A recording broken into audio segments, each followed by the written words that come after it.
Des dizaines d'hommes d'allure jeune, vêtements noirs, cagoule sur la tête et un seul objectif, défier le couvre-feu avec violence. Ici à Haarlem, dans la périphérie d'Amsterdam, ils bombardent la police avec des pierres avant de démarrer un feu dans un quartier résidentiel. Toute la nuit, la police néerlandaise a surveillé les réseaux sociaux pour repérer les lieux de rassemblement. Des scènes qui se sont répétées dans 12 villes des Pays-Bas, comme ici à Geleen, près de Maastricht, ou encore à La Haye, où la charge est donnée par des policiers à vélo. Bilan de la nuit, 184 arrestations et des habitants consternés. Feels a bit unreal, like a bad movie. It's completely strange that things are getting out of hand. People are losing their mind. I mean, this is just like 0.1% of population, or maybe 0.01% of population. It's very unfortunate that it gets such a lot of international attention. Sous son bras, cet émeutier emporte de la marchandise volée dans un commerce. Aux violences se sont ajoutées des images de pillage. Toute une série de vitrines ont été brisées dans les rues de Rotterdam, où une dizaine de policiers ont été blessés. Et nous allons rejoindre notre envoyé spécial aux Pays-Bas, Quentin Warlop. Là où vous vous trouvez à Rotterdam, la nuit a été particulièrement agitée.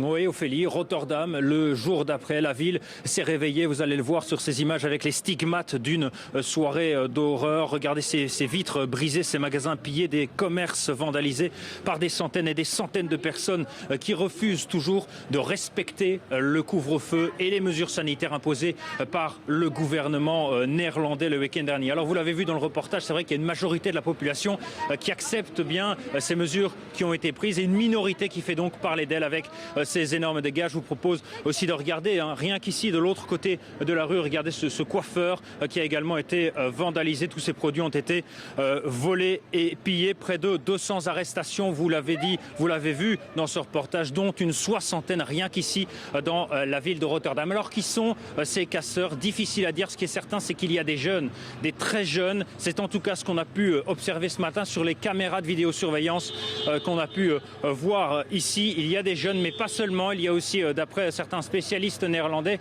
il y a des membres des groupes d'extrême droite, mais aussi des hooligans, des membres de clubs de supporters de football. Alors des violences qui sont très difficiles à prévoir. Il faut savoir que tout se prépare au dernier moment, notamment sur les réseaux sociaux. Les endroits sont prévus et les gens sont prévenus au tout dernier moment, ce qui complique encore un peu plus le travail des policiers. Ce qu'on peut dire aussi ici, c'est que le gouvernement envisage peut-être dans les prochains jours de déployer l'armée dans plusieurs villes du pays.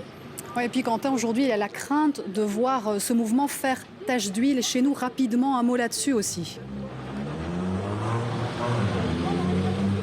Oui, en tout cas, rien n'indique que ce mouvement va s'adhérer, rien n'indique que ce mouvement ne va pas continuer et qu'il n'y aura pas de nouvelles émeutes. Mais ce qui est certain, c'est que sur les réseaux sociaux, il y a déjà des appels à ce que ce mouvement prenne un peu plus d'ampleur dans différents pays, notamment, vous l'avez dit, en Belgique, dans 3 grandes villes. Il y a Maasmechelen, il y a Saint-Nicolas et aussi la ville de Turnhout, avec des appels au pillage, des appels aux violences dans les prochains jours, notamment pour la journée de samedi à 18 h, et ces craintes qui sont à prendre très au sérieux. C'est ce qu'a indiqué le bourgmestre de la ville de Turnhout, qui a déjà indiqué que la police enquêtait pour essayer de déterminer qui sont les organisateurs de ces différents appels à la manifestation et au pillage. Une enquête est donc en cours et la police sera mobilisée à partir de samedi soir dans les rues de Turnhout.